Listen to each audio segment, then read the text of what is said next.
Gitega Entertainment TV tubaramutse twongere tubahe nikaze murazi yuko tuba turi kumwe namwe igihe cyose tubashikiriza ibintu bikomakomeye nico gituma uno munsi twashatse kugaruka ku gikorwa ciza cakozwe n'abakunzi b'umugwi wa Musongati aho bariko bagarukira ku mukinyi wabo Sudi Shabani muzi neza ko yagiriye isanganya yavunikiye ku rukino rwariko rubahuza n'umugwi wa Flambeau de l'Est hari ku munsi wa 10 wihiganwa uyu mukinyi rero abo bakunzi bakaba baragiye hamwe kugira bagire ico bakoze mu kumugarukirako intererano bashoboye gushira hamwe zikaba zirenga ibihumbi 800 by'amarundi ni gikorwa ciza rero imbonesha kure yanyu Gitega Entertainment TV twashatse kugarukako kugira bikunde mwumve neza yuko hari abantu baba bariko baritanga kugira umupira w'amaguru ndetse n'abakinyi bagume bagarukirwako cyane mu gihe bagize ibi bagora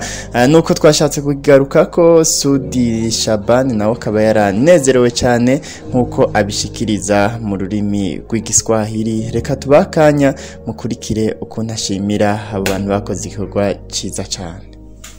Assalamu alaikum wa rahmatullahi wa barakatuh. Habari za leo ndugu zangu walisiokuwa Waislamu, amani ya Mungu iwe nanyi. Nashukuru sana kutokana na mapenzi yenu ambayo mnanionyesha kwa sasa, kwa kunijali, kwa kutaka na mimi familia yangu isizidi kuteketea, kuona kwa sababu sifanyi tena kazi kwa hivi nimeikaa tu. Natoa shukrani zangu kwa wale wote ambao walijichangia kwa sababu yangu mimi. Mungu awazidishie kabisa kile chono wametoa, kama wanitoa kidogo au kingi, Mungu azidishe zaidi. Nashukuru sana. Pesa ambazo zene nimepata zimenifikia ni 845,000. Nashukuru sana kabisa. Na Mungu awazidishie. Yani nashindwa sijui niseme nini. Kwa furaha ninaona mnanionyesha kabisa.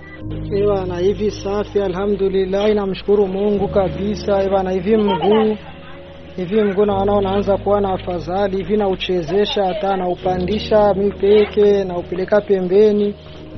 Mungu anaanza kusaidia kabisa. Mungu akipenda inshallah kwa uwezo wake mreturu tutakuwa tuko pamoja kuanzia kumachi ya kwanza mpaka tumalize championnat tukiwa pamoja.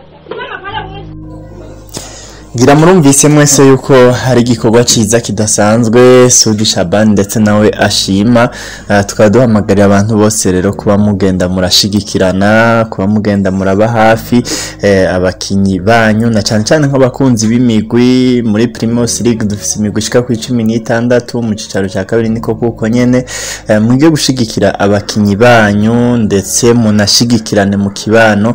Gitega Entertainment TV twashatse kugaruka ngaho kugira tubahamagarire namwe mwese gushigikirana, kuba hafi abagira ibibazo, kuba hafi abo byagoye. Nuko rero mwandanye mugira ibihe byiza, mutibagira kugira like, mutibagira kugira share, mutibagira kugira ndetse na comment kubyo tugenda turabashikiriza kuko tuhari ku bwanyu. Mwandanye mumererwa neza, ibihe byiza kuri mwese.